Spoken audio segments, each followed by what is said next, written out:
इस मुल्क का क्या होगा, इस देश का क्या होगा जिसको हमने अपने खून पसीने से सींचा।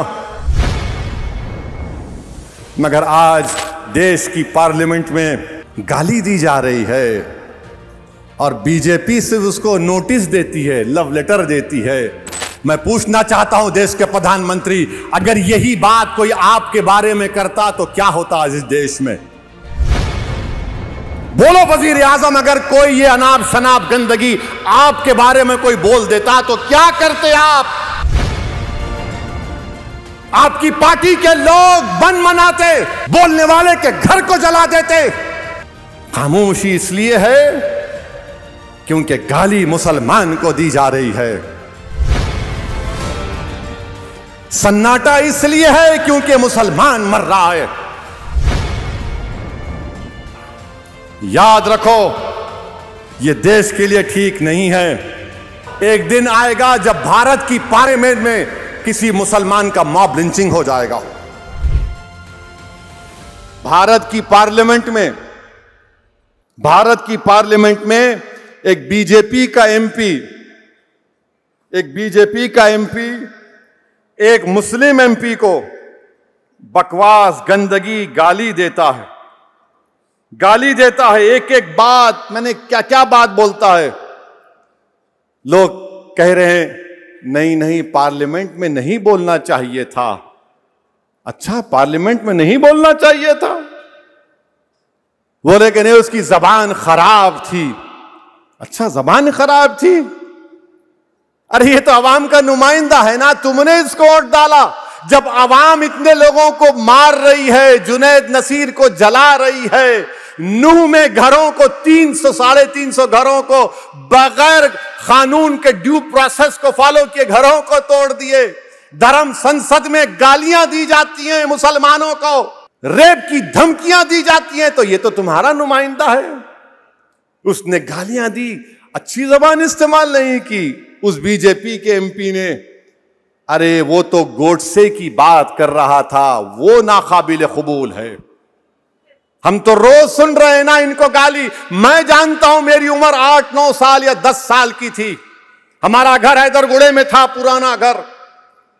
वहां पर हर कोई आरएसएस के लोग, जब कोई जुलूस होता तो हमारे घर के पास आकर पुकारते, सलाहुद्दीन अवैसी कब्रिस्तान या पाकिस्तान। मैं और अकबर, हमारे एक ताया वहीद भाई जो बड़े ताकतवर थे, उनके साथ बैठते थे। वहीद भाई लकड़ी लेके भागते, ये 25-30 फीट छोड़ के भागते। हम सुने, मैं सुना हूं मेरे कानों से, आज मेरा बेटा सुन रहा है ये।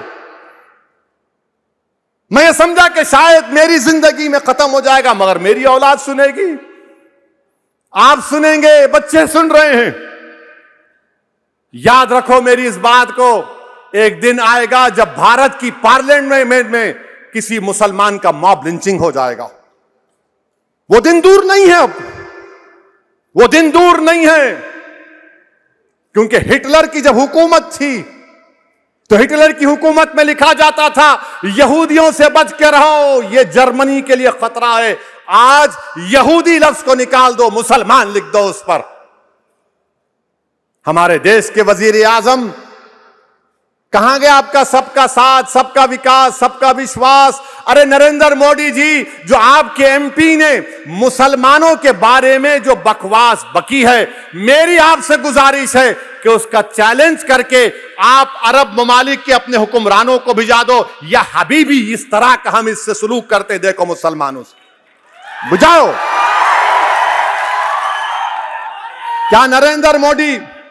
क्या नरेंद्र मोदी अपने एमपी की स्पीच का अरबी में ट्रांसलेट करके मोहम्मद बिन सुल्तान, मोहम्मद बिन जैद को भिजाएंगे?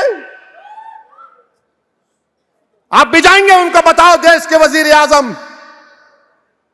क्या तुर्की के एर्दोगान को भिजाओ? देखो हम इस तरह भारत की नई बिल्डिंग में हमारे पार्टी का एमपी ने मुसलमानों को इस तरह कहा है।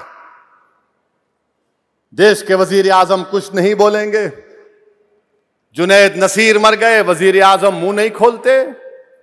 ट्रेन में 3-3 मुसलमानों को नाम पूछकर गोली मार दी गई, वजीर आजम कुछ नहीं बोलेंगे। पीटा जा रहा है, 17 में मारा गया, कुछ नहीं। अरे 17 में तो जो बच्चा शहीद हुआ, अरे देवेंद्र फडणवीस तुम्हारे आदमी ने जुलूस को निकाला था। तुम होम मिनिस्टर रहकर तुम्हारा आदमी 17 की मस्जिद में घुसता है माप को लेकर। कैसे होम मिनिस्टर हो तुम देवेंद्र फडणवीस? मगर हमारे वजीर आजम ने इस मुल्क में एक माहौल को पैदा कर दिया कि नफरत करो और राज करो, नफरत करो वोट हासिल करो,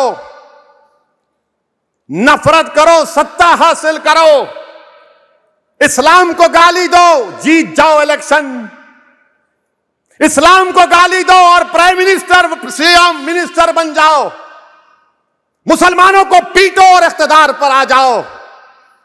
अरे कब तक चलेगा नफरत? ये याद रखो, ये नफरत खत्म अगर नहीं हुआ, ये जो आग लगा रहे नफरत की आग, याद रखो ये नफरत की आग में सब आ जाएंगे।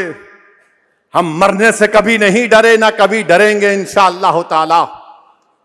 हम अल्लाह के नाम पर जीते और अल्लाह के नाम पर मरने वालों का नाम मुसलमान है। मगर इस मुल्क का क्या होगा, इस देश का क्या होगा जिसको हमने अपने खून पसीने से सींचा, जिसको अल्लामा फजल खैराबादी ने अपनी कुर्बानियों से आजाद किया। इस मुल्क को आजाद कराने के लिए हमारे उलमाए कराम ने जिहाद का फतवा दिया। मौलवी अलाउद्दीन, मौलवी इस्माइल काला पानी की सजा काटे, मगर आज देश की पार्लियामेंट में गाली दी जा रही है और बीजेपी सिर्फ उसको नोटिस देती है, लव लेटर देती है। मैं पूछना चाहता हूं देश के प्रधानमंत्री, अगर यही बात कोई आपके बारे में करता तो क्या होता आज इस देश में? बोलो वजीर आजम, अगर कोई ये अनाप शनाप गंदगी आपके बारे में कोई बोल देता तो क्या करते आप? आपकी पार्टी के लोग बन मनाते, बोलने वाले के घर को जला देते। खामोशी इसलिए है क्योंकि गाली मुसलमान को दी जा रही है, सन्नाटा इसलिए है क्योंकि मुसलमान मर रहा है। याद रखो, ये देश के लिए ठीक नहीं है।